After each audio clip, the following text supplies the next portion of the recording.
Hello, my name is Jim Stallings. I'm the director of the chess program here at UTD. Probably most of you know me since you probably wrote the invitation to come here. We're very pleased to have our speaker here tonight. But before we get started, we're in the McDermott Library. I'd like for you to know a little bit more about the library and how we work with them. And so I'd like to introduce the Dean of the Library, Ellen Shafley.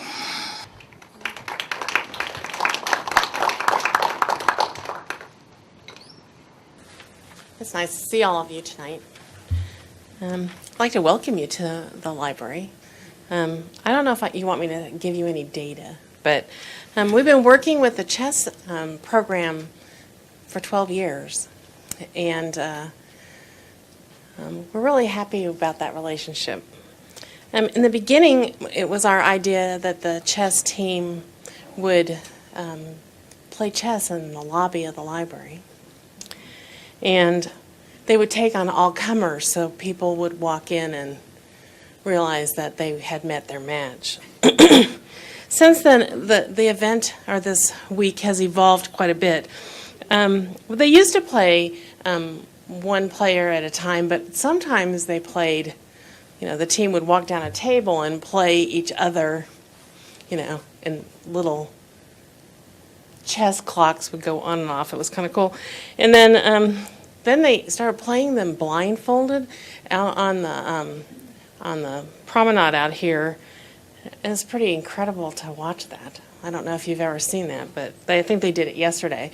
It's especially fun when they do it on a big board. So we've always been really responsive to the chess team because we don't have a football team. So yay to the chess team. I mean, it's really nice because, you don't worry about them getting in trouble like a football team might. The other thing the library does for the chess program is buy a lot of books and materials for them. So the library has that material available. And at this point, we're digitizing their archives. So we've gone full circle with that. And I'd like to, in closing, I'd just like to thank Katie for coming, and congratulations. So she has a couple of reasons to be happy tonight. So we're happy to have you.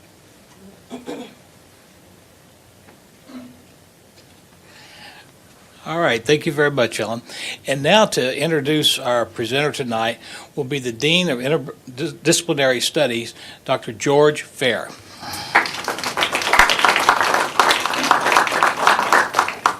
Well, I would just like to say welcome again to UT Dallas, and I work for the provost and the president of the university, and I'm sure they would extend their regards to being here and tell you how important the chess program is to us at UT Dallas. I'm the dean of the School of Interdisciplinary Studies, which is one of the 7 academic units at the university.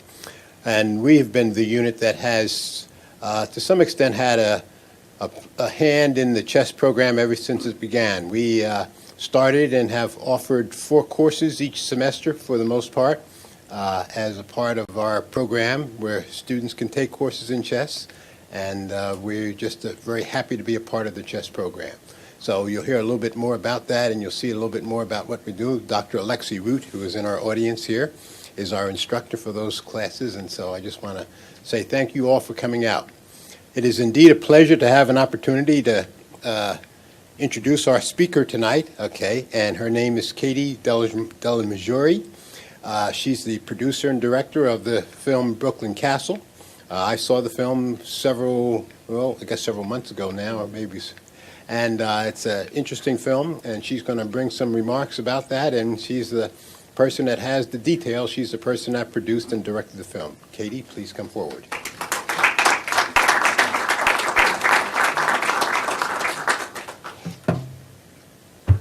Hi, everyone. Thank you, George and James, for having me. This is really quite an honor to be the Chess Educator of the Year. It's not something I ever really imagined that I would receive. So thank you very, very much. So making this film has been a journey for me. It's been about 4 or 5 years in the making since we first started making this film. And I have to say that it's exceeded my wildest expectations, kind of what the film became and the impact that it's had on the chess community, on the education community, on the film community. So I know some of you guys have seen it, some of you haven't. So I'm just going to take you through some of the journey of making this film.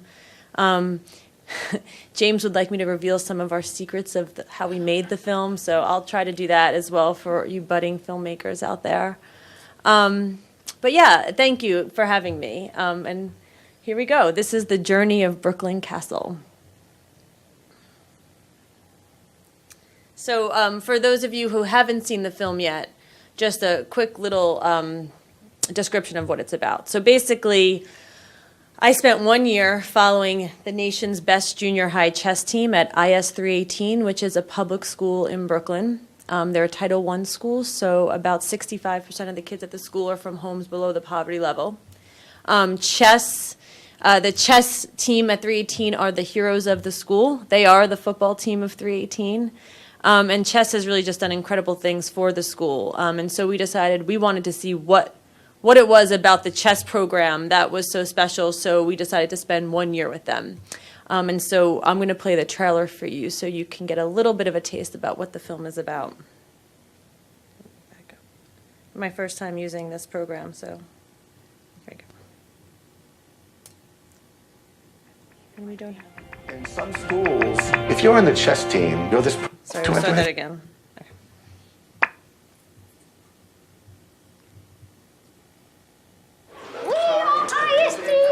From Brooklyn, New York. Yeah, Williamsburg. We crush our opponents in chess, take all the trophies home. It started with this little group of kids. We got a couple of boards, and they came in and started playing, and we decided that we would take a try going to the Nationals because it would be a great experience for the children from 318 to travel to another state to enter a chess competition. And we won. Then you win again. This goes on for 10 years. We're still winning.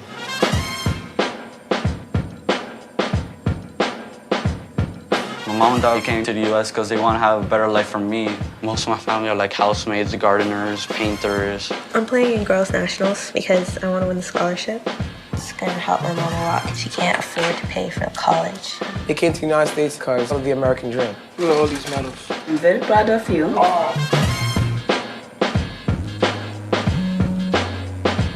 Some people compare us to the Yankees of chess because we've won so much, so it makes the disappointments harsher.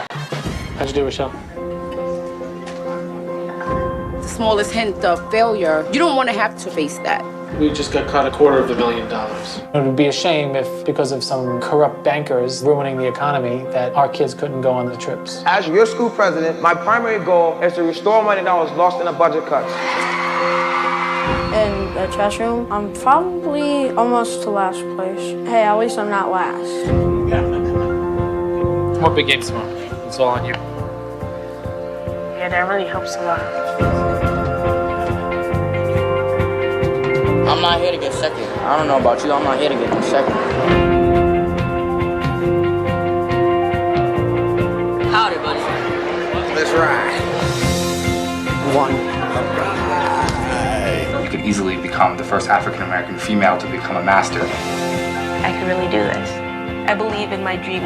In some schools, if you're in the chess team, you're this pariah which no one wants anything to do with you.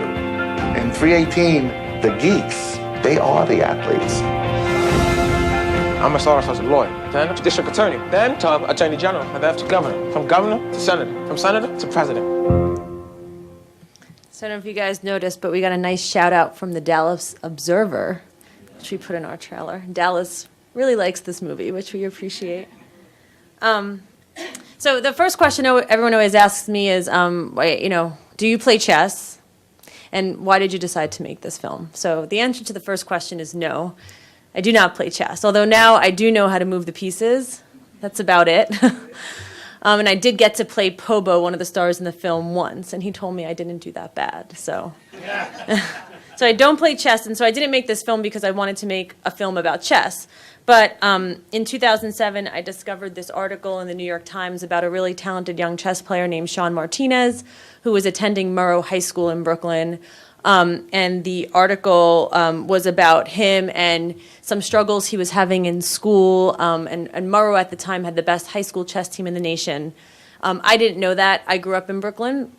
And I actually grew up not far from where this school is located, and I had no idea that Brooklyn was home to some of the best scholastic chess players at public schools, nonetheless. So that caught my attention, and I thought that might be a nice idea for a documentary. That was the spark. That article led me to this book that some of you guys might be familiar with, The Kings of New York by Michael Weinreb. If you haven't read it, you should.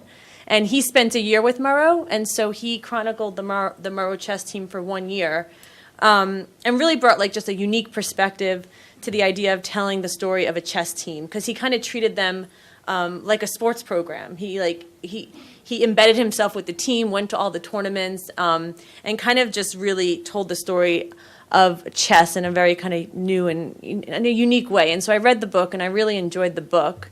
And so I called Michael on a whim and said, hey, I'm this filmmaker. I think this is a great story. I'd love to maybe make a film about Murrow. And he agreed to meet me for coffee. And during that meeting, Michael told me something that I am forever grateful for. He said, Murrow is a great story. I wrote a book about them. But there's this other chess team in Brooklyn that you might not have heard of. They're called IS 318. And they're the feeder school to Murrow. And he said, Elizabeth Vickery, the chess teacher and coach, and John Galvin, the assistant principal, he said they made such an impression on me, I wish I had spent more time there. And he had only dedicated 1 chapter in their book to them, but he wished he'd spent more time there. So he gave me this really great tip. I really owe him a lot for that. And he said, you should go check out IS 318. And that's exactly what I did. IS 318 was located just 5 minutes from where I live now. So I went there one day before work. Again, called. This film has good karma. I didn't realize that you can just call people and ask them to make a film about them, and they might say yes. But I think when you're really proud of what you do, you welcome people in, and that's what happened. I called the school. I called John Galvin, the assistant principal. I told him I was interested in coming by and observing his chess team. And he said, sure, come on over. I said, really? And just like that.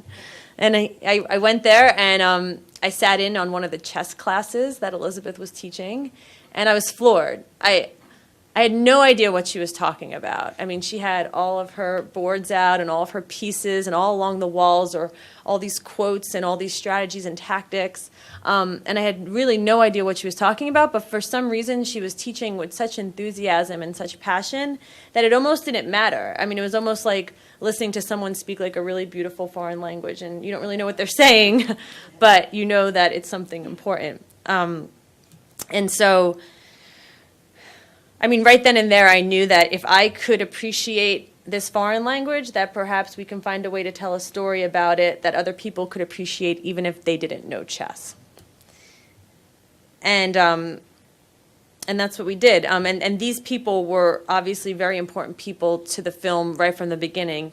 Elizabeth Vickery, the chess teacher and coach, who many of you may be familiar with. She's just an extremely talented chess player in her own right, an amazing educator, and just a force. She's just a brilliant, brilliant woman, and teaches chess in a way that I didn't think was possible. And so I'm going to show you a clip of her teaching chess in the classroom, which is kind of what I experienced when I first met her, kind of what hooked me in. Like the kids.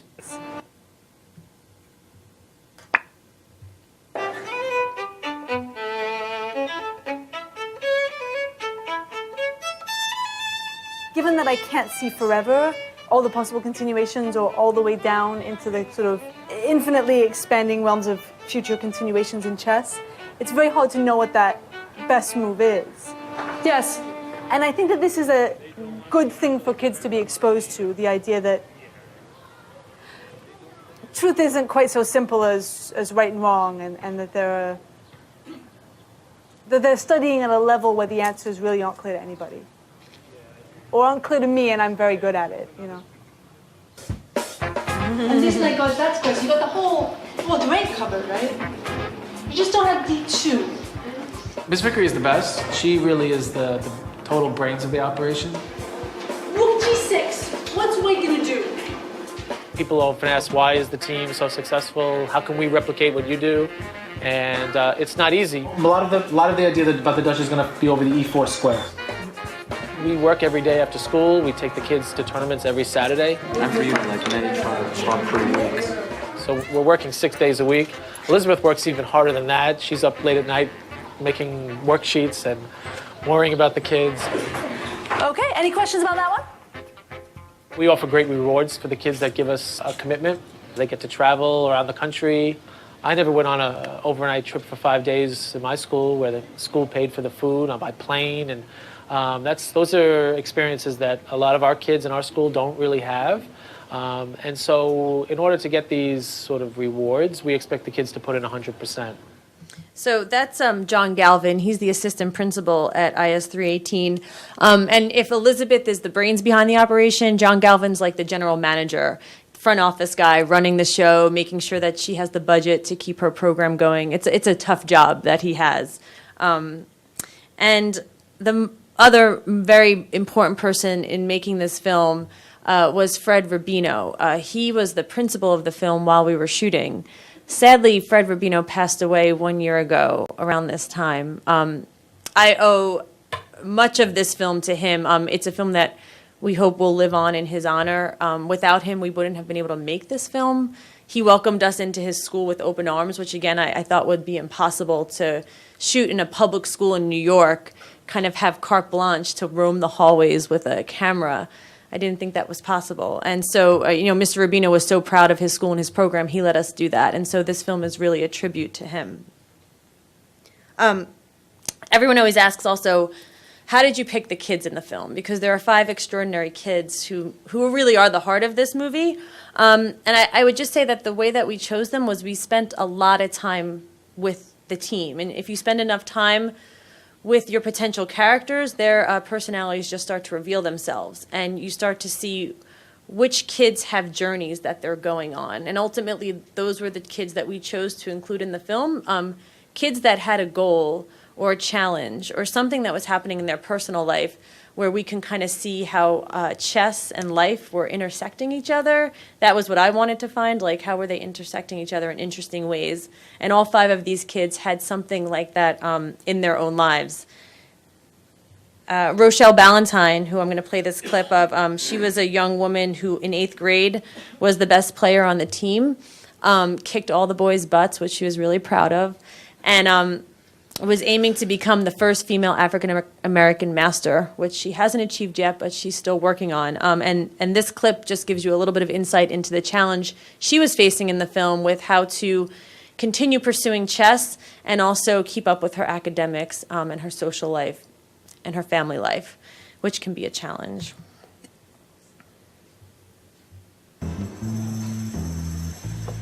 I've had the goal of becoming a master, first African-American female master since I was in 8th grade, when I realized that when I was so close to 2000, I was like, I could really do this. It's realistic, like I know I could do it, but it's harder now. I believe in my dream less now.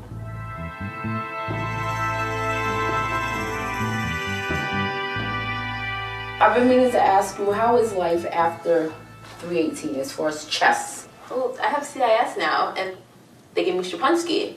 He gives me homework every single day, and I'm expected to do that come Friday. Last Friday I didn't have to do it, so I was just like, I have too much homework, I just don't want to do it. Now I have to do double the homework for next Friday, for this Friday. The least you could do is do his work. And you better do his work, because then he's going to know if you're not doing his work, and then he's going to think you're wasting his time, and then it's offensive. So you have to do his work, because you have to look at it in those terms. Yeah, I'm doing it, but with my mom, it's school comes first, so I can't... School comes first, but it is becoming, the first African-American female master really that important to me, because if it's not, then that's a different thing. If you don't really want that goal, that's fine, then say that, and then that way, no one's going to really expect anything really too much great. But if you are saying that you really want it, and if you really do want it, then you have to do that work. At least show that passion. Show the same passion you had when you were rated 1600. Like, you have passion then, because you wanted to really go up. And so when Rochelle graduated from 318, Justice Williams replaced her as the #1 player on the team. And I knew that he would be an interesting character to follow because when Justice entered 318, he had a tremendous amount of internal pressure he was putting on himself to perform because a lot of people were kind of looking to him as this young, bright talent in the chess world. And so we decided we would follow him to see how he dealt with that pressure. Patrick, on the other end of the spectrum, was a young student who was struggling with ADHD. And so we really wanted to make a film that wasn't only highlighting, the best and brightest kids on the chess team, because for the kids at 318, it wasn't just about chess, it was about being part of this after-school program that was providing a lot more than just learning how to play chess. And for someone like Patrick, he was never going to become a master. I mean, his rating never even went past 700, but he was using chess as a way to improve his concentration and his attention, and that meant a lot. And I thought that would be a story that people could really appreciate. Alexis was a young gentleman who I met who told me that he was trying to get into a specialized high school in New York City, which means that's one of the best high schools in New York, one of the best public high schools in New York. And at a young age, he was already really aware of this personal responsibility he felt to help his parents. His parents were from Paraguay. His mom is a housekeeper. His dad's a gardener. And at 12 years old, he looked me straight in the face and told me that, he wanted to go to a good high school so he could support his parents when he got older. And I was like, wow, how many 12-year-olds are thinking about that? And so this is a clip of Alexis. If I started. My mom and dad are from South America, but I was born in the U.S. So when they came here, they tried to fit like regular people, learning English. My big son, when I was in the first grade, he's in Iraq. And he very, very close. We're very close family. The reason for moving to the U.S. because they want to have a better life for me, and they wanted me to be as successful as I could be. We don't want to push him, but he want to do it. He never want to do anything wrong. Like, I don't know how to explain that. He want to always do well, like number one. Do well, number one. Most of my family are like housemaids, gardeners, painters. I want like a job more succeeding, like being criminal investigator, or a lawyer, and doctors. One of those jobs that are like could get me more in my life. And then the last but not least, Pobo was our other main character in the film, and he is a budding politician who told me when I met him that he wanted to run for school president and that he was going by the name Pobama because this was around the time that the election was happening. And so I didn't have to ask any more questions after that. I just knew he would be an interesting character no matter what. Of course, all of you here today, or many of you already understand the benefits of chess. That was something we really wanted to include in the film, and in a way that people could understand, non-chess players could understand. And when people ask me, what do I think the benefits of chess are, I just tell them what I saw happen at 318. And I saw kids who were excelling, who were becoming more confident, who were excited to be at school, who wanted to stay at school, not only before school, but after school to play chess. They were becoming better thinkers, more self-reflective, which is not really a quality you always see in junior high school kids. And so that was what I wanted to come across in the film. And this is just a clip that shows the benefits, or some of the benefits of chess. Hi, Jim. Hi. This is Alexis. Nice to meet you.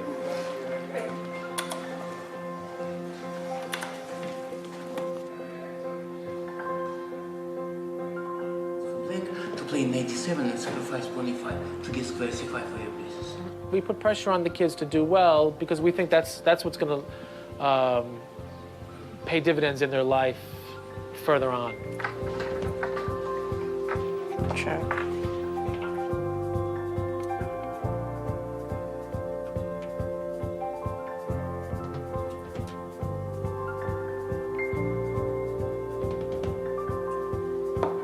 Learning chess and becoming good at chess and having to solve your own problems of how you teach yourself things is fantastic for kids.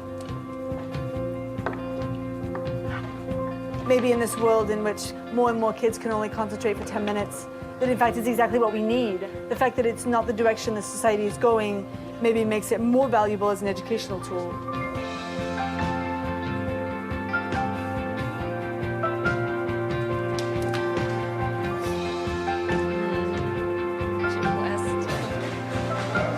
So, I want to cheer to block the queen from over there. Wow! 1, 2, 3, 4, 5 attackers. Fantastic.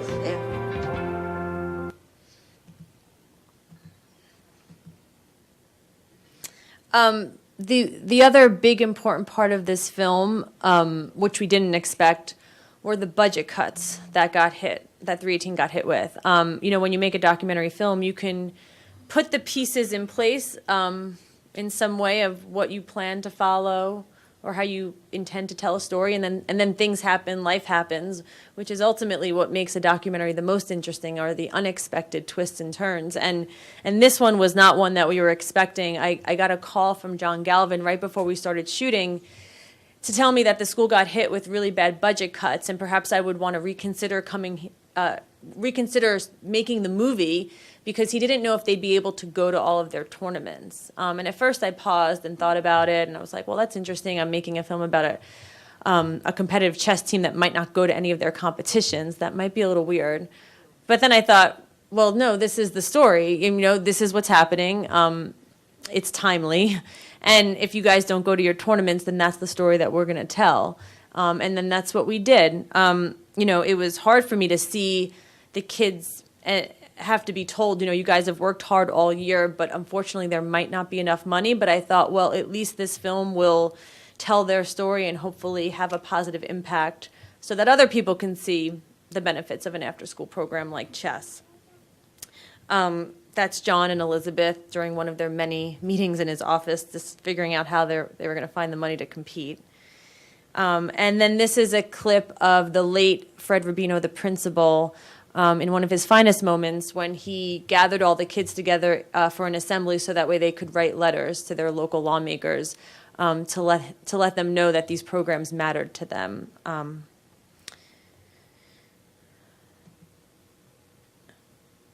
Which worked. They did get some of their money back. But I won't give that all away until you see the film. Dear Governor David Patterson, my name is Organoff Pulver Curl.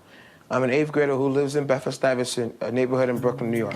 This group, you're going to do Senators at the Land. It's a whole new letter. It's a much shorter letter. In some of your visits to New York, you must have heard of the school IS-318. But we need to do something with raising money. We talked about a walkathon. Yeah. Now, that's something we're going to do. Well, I'm the school president of IS-318. As you know, the state has been hit hard by the budget cuts. And people down here in Brooklyn have disagreed with the budget cuts that has affected the New York City school system. You guys are going to write to Lenthal. You guys are going to write to Lopez. This is your opportunity to have your voice heard. Next year, I will not be attending IS-318, but it is a moral obligation as a student to fight for education for the student next to me. If you make a budget cut, education should be the last system affected. In fact, it should not be affected at all.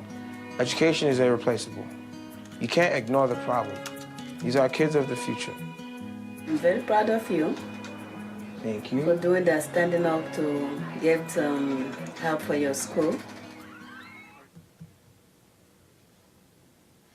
So it's been a wild year. Actually, I actually just had a child 5 weeks ago. So not only did we make a movie, but we made a baby. And so, yeah, it's been a pretty incredible year. And actually, this time last year, the film launched in Texas. Texas has been very good to us. We launched at the South by Southwest Film Festival in Austin last March, just this week, actually. And we won the Audience Award there, which was pretty incredible. We had no idea that was going to happen. And while we were at the festival, we knew that when we launched this film, we really wanted to have an impact. And in order to do that, we would have to figure out ways to, whenever we arrived in a city to screen the film, we would, call on community members who played chess, call on after-school advocates, and kind of bring them together around the film to create an event, to create a community event, so that way we can spark discussion and hopefully, make a difference somehow, more than just screening a movie. And so that's what we did in Texas last year. This is a nice little piece that a local station did around an event that we held after our premiere.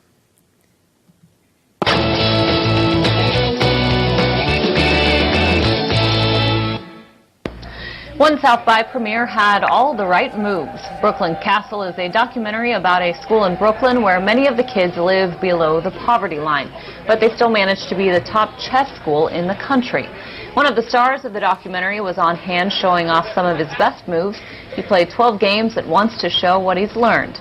In the documentary, the kids from IS 318 play some local kids from a Round Rock middle school, so it's only fitting that the film make its world premiere here. Yeah, Canyon Vista apparently is like their friendly rival.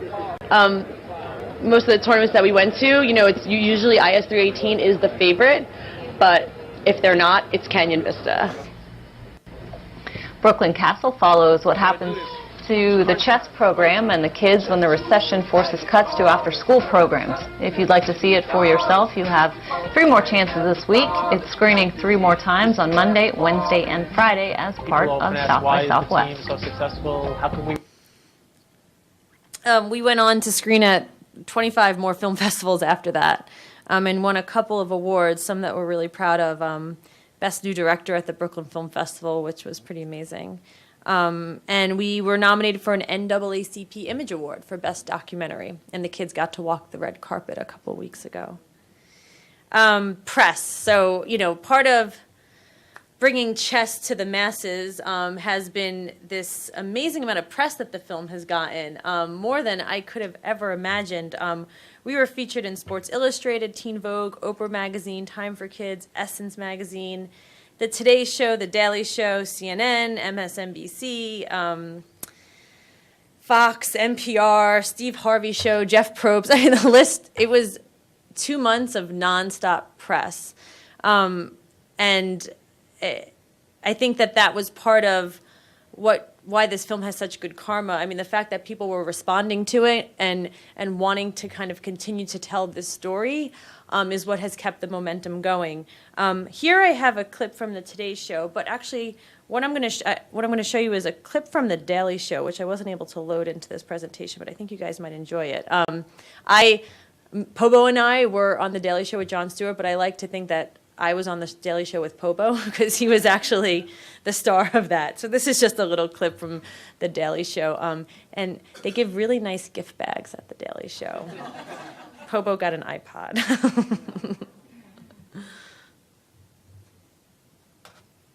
Yeah, make your move. Now, so let me ask you this, though. So you go there and you're doing that. You're the president of the class. Yes, sir. You refer to yourself as Pobama. His name is Pobo. He calls himself Pobama. So you find yourself, just after taking office, in a huge fiscal disaster. Oh. Yes. In many ways, if I may say, bequeathed to you by your predecessor. Who was Bush president at 318 or no? He wasn't. The year before, he was. That's what I'm saying. So when you're doing this, do you suddenly have to switch focus in your film?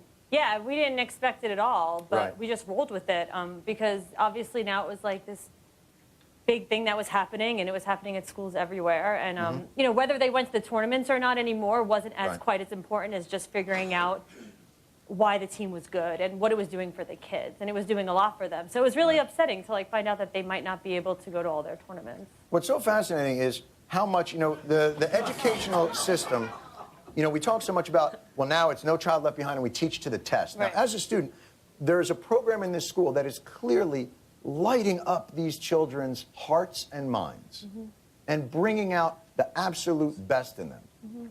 And the first thing we do in that situation is say, well, that's the thing that has to go. You're cutting the vital appendage, not the things, and spending all that money for tests. How did that feel? So I knew Jon Stewart would get it, and he did. He really did get why this program mattered and how upsetting it was that it could be cut. Sorry, I lost my. There we go. So that was a pretty release today. It already won the Audience Award at South by Southwest. You guys can go watch the Today Show clip on your own online. We'll skip ahead. So the film came out in theaters. We opened in 50 markets, I think. 50 markets around the country. We got amazing reviews, which for me as a director was one of the best parts, I think. You know, reading the reviews come in and have them realized that people got it and they kind of saw our vision for the film, and that they were enjoying it. Roger Ebert said, "I love this film." I think my husband almost dropped dead when he read that because that's like one of his idols. You know, New York Times, irresistible, can't miss film, enlightening, inspiring. All of these reviews were coming in, and actually Manola Dargis, who's one of the main reviewers for the New York Times, something she said in her review here really struck with me. She said, "Brooklyn Castle is partly about the why and how these children became conquerors, but its reach is higher because it looks at pedagogy, politics, and their intersection. Bluntly put, to watch a child worried that his school's marching band and chess program will be cut is to witness the further collapse of a dream far bigger than he is, that of a quality public education as a democratic ideal." And I was like, wow, she just hit it on the head.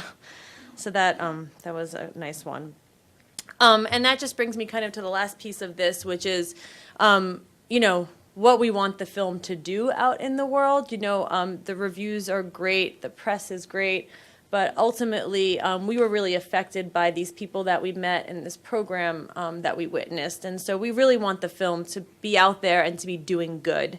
And so while we were on our film festival tour, we launched an outreach and audience engagement campaign, which, as I mentioned, brought together after-school people, chess people, parents, educators, to kind of discuss this idea of what chess could do and what the potential for chess, you know, what potential chess had for young people's lives. And so we put together this video that I'm going to show you of all the people we kind of, some of the people, not all of them, but some of the people we met along the way while we were touring the film across the country.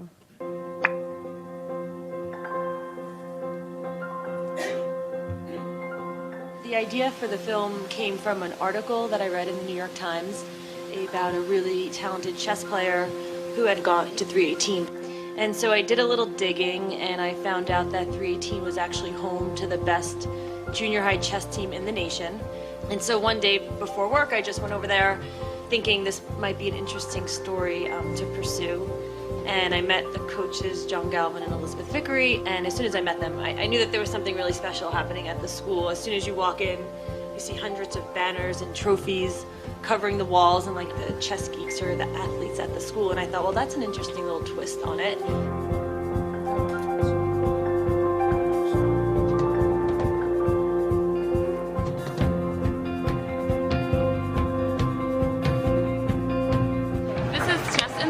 Which is the post-premiere event for Brooklyn Castle. It's just a way for us to demonstrate the power of chess and to also get out the message that we have about the importance of after school and take the good feelings that people have after watching the movie and kind of put them into motion here at this post-premiere event. Just came from the world premiere, fantastic movie. I'm from Austin, Texas. I coach a chess club. You know, the movie made me cry, particularly when that kid got his first win. That moment was so powerful for me. Before we made this film, I didn't spend a lot of time thinking about after-school programs. You know, I hadn't thought about them since I was in grade school. And I think most adults, like myself, recall the programs that meant a lot to them when they were kids. But as we get older, we maybe don't realize the impact of what happens when those programs go away. And I thought that this film could be a really incredible opportunity to put a face to some of those programs, to actually show people what kind of effect an after-school program like chess could have.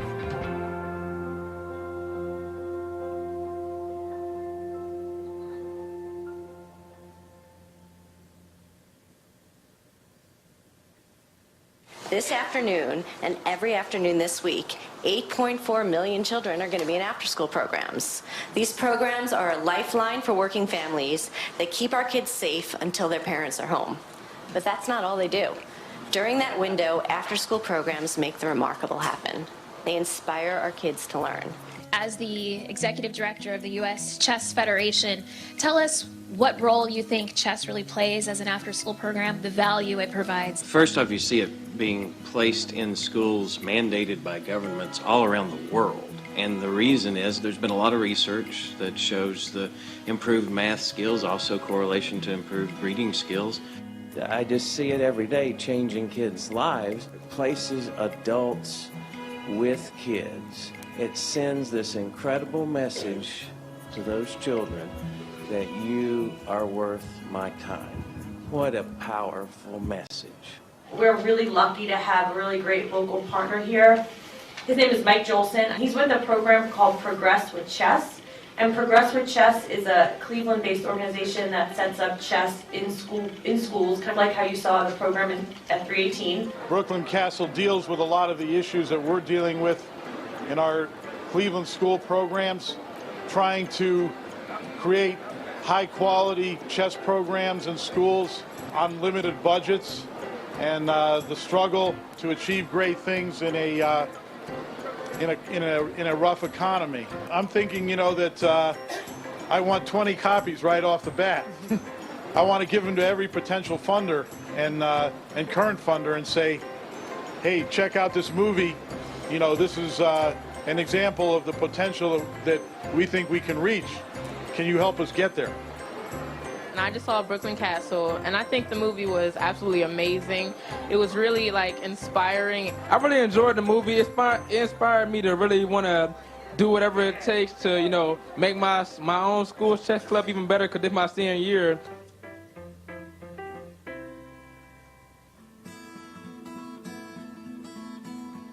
We are here watching this excellent film, Brooklyn Castle, and I brought some of my students here to participate in the activities. What I like about chess is that you think before you move, and it helps you in life. Chess is a thinking game, so you need to, so if you got to know how to make the right decisions, like thinking of what clothes you want to wear today. If I was speaking to a girl, I'm not trying to stereotype this.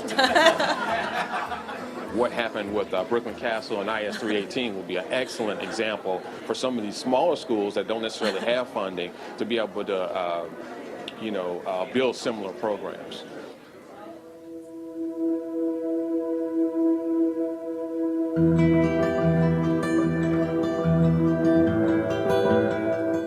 And as we're trying to rebuild an economy in this country and create strong cities and strong communities, it's really important that we start thinking about, in a serious way, our responsibility to kids from the moment they get up in the morning to the time they go to bed at night. And after school is a place that does that. I'm here fighting for funding.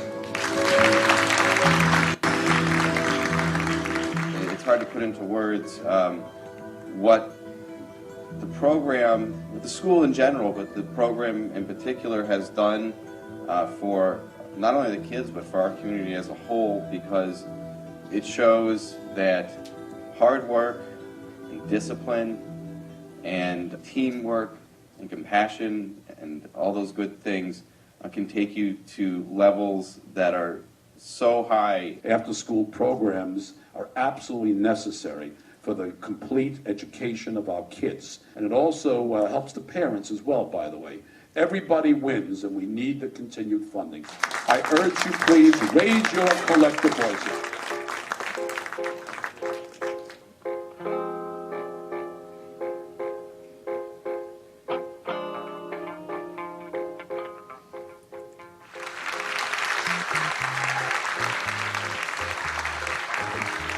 These students are our future. The next generation, the next congressman, congresswoman, the next bankers on Wall Street, the next scientists, and the next engineers that bring ideas and innovation to the table. If we allow these programs to slip under the water, then that will be damaging the future of this country. Therefore, I urge Congress and other elected officials across our country to take action, continue funding for these vital programs, and reinstate other lost programs so that students may benefit and enjoy the success that I enjoyed and still do. Let's let our students gain the knowledge and the key skills needed to go out and put great innovations and ideas to work, and most importantly, let them enjoy themselves and have fun. Thank you very much.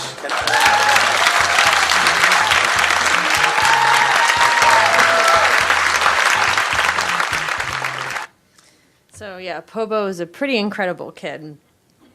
Yeah, so lastly, I just wanted to say, people always ask what we want people to take away from this film.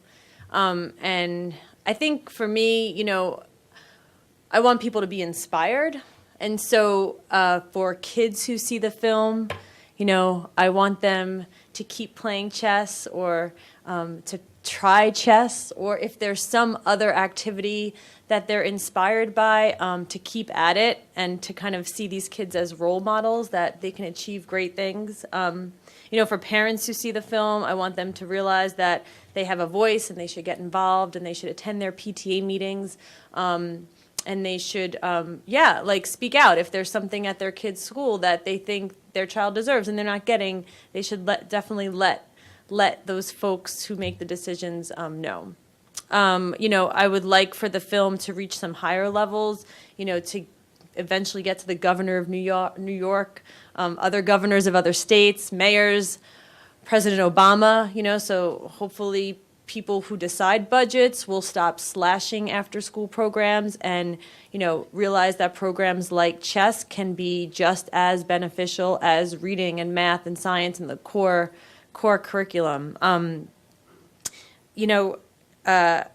When James told me that he wanted to honor me as the Chess Educator of the Year, I said, wow, I've never considered myself an educator. But the more I thought about it, I guess I realized that as a filmmaker, part of why I love doing what I do or what I got to do in making this film is that, you kind of get to enter a world that you don't know anything about. And as a filmmaker, you get to learn, and you get to learn all these new things, and then you get to share it with people. And so that's, I guess, in a way, I am an educator, because I took what I learned about chess and the stories I learned from these kids and got to share that with a lot of people. And so I'm really honored to have been able to do that. And then the other question that people always ask me is, where are the kids now? They're all doing great. One in particular, Pobo, just to bring things full circle. Today, I found out via Facebook, because that's how we all communicate with the kids these days, that he was going to City Hall in New York City to testify at a hearing to protest the budget cuts that are continuing to happen in New York City.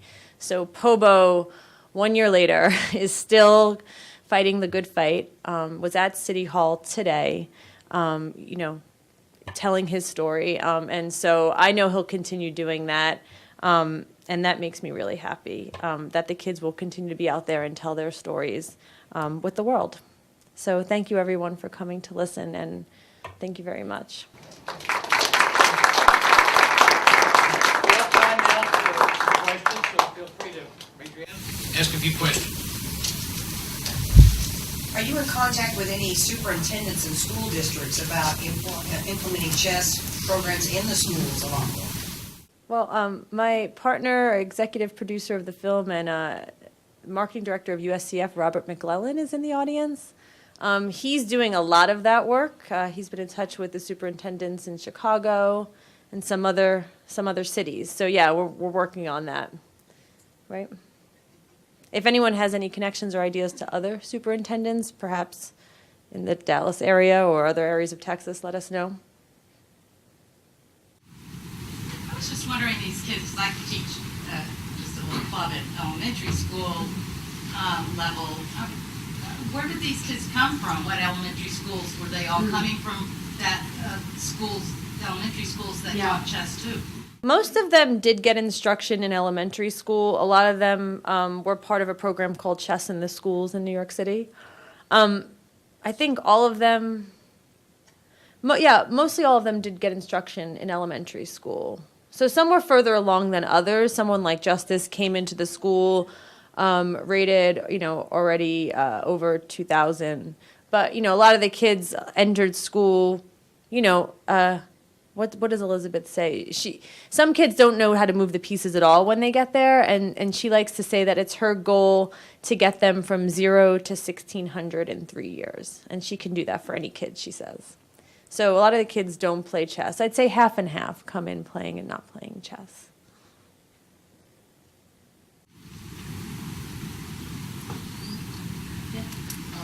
Do you have plans for another film anytime? And if so, what's it going to be about? Well, we're working on that. Like I said, we have a little 5-week-old at home. So she's taken up a lot of my time lately. A lot of my sleep time, too, which I think is when ideas can percolate. So we have some ideas we're floating around, but nothing concrete right at the moment. We're developing some other things, not just feature-length films, but maybe some TV shows and some other forms of media. We're working on it. Are you going back to the South by Southwest next week? Well, actually, it's right now. And Robert, our executive producer, just attended a screening of the film 2 days ago, or yesterday. 2 days ago. Yesterday. We were invited back, not to be part of the film festival this year, because we were already there, but South by Southwest has an education conference now, and so they invited the film to screen as part of the education conference. So we actually were there this year. I wish I could be there this year, but maybe next year. Would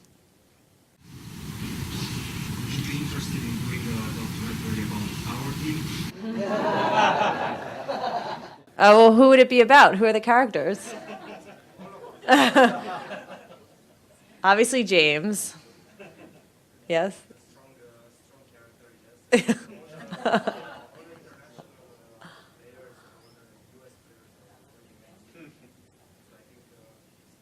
I don't know if I can make another chess documentary, but what I would suggest...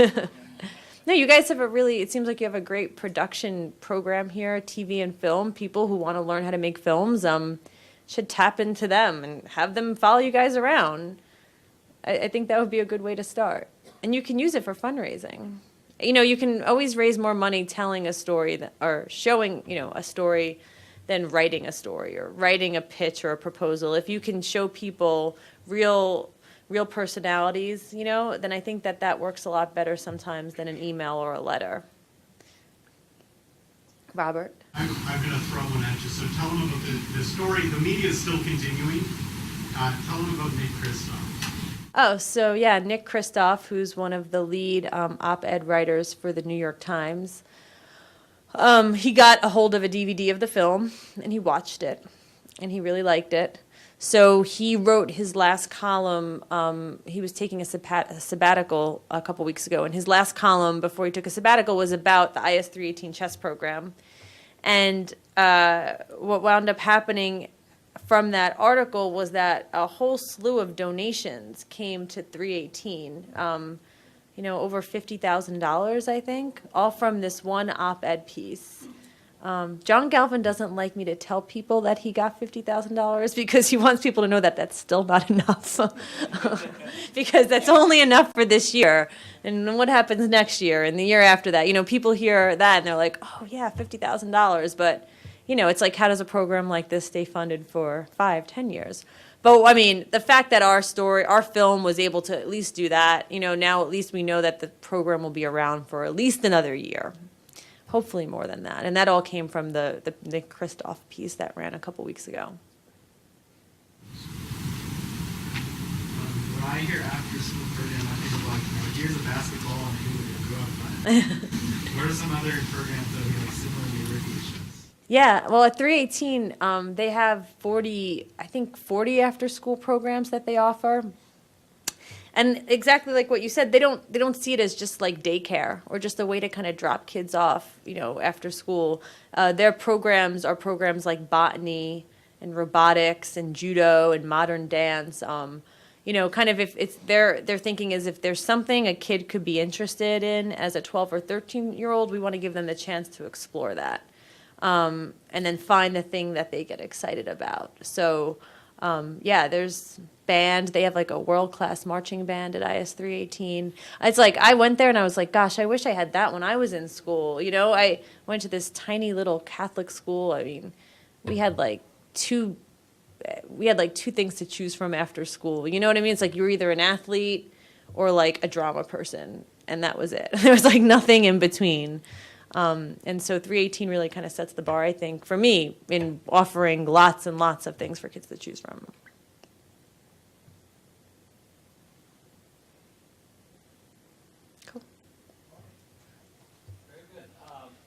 You'll stay up Up here for a moment, Katie. Presenting our honoree of the award for Chess Educator of the Year will be Dr. Abby Kratz. She's Associate Provost, and she's in charge of all of our intellectual competitions such as chess and debate. Abby? Thank you. Katie, I just want to thank you for bringing this wonderful film to us and sharing your perspective on how it happened and why it's good with us. And I just wanted to kind of enforce the idea of you as a chess educator. Okay, we give a lot of awards here to people because they're great teachers. I think great documentary filmmakers are great teachers. And I think you have succeeded with this film in making an inspirational piece that is definitely out there educating people about the importance of the rest of the mind, as you say. It's not about taking tests. It's not really about just appearing in class. It's really about learning to exercise the muscles in the mind in ways that maybe we don't touch in the kinds of education that we're leaning toward now. So thank you for inspiring people in the schools to start thinking about those things again. And I'm just honored to share this award with you, and you can take that home with you. That's awesome.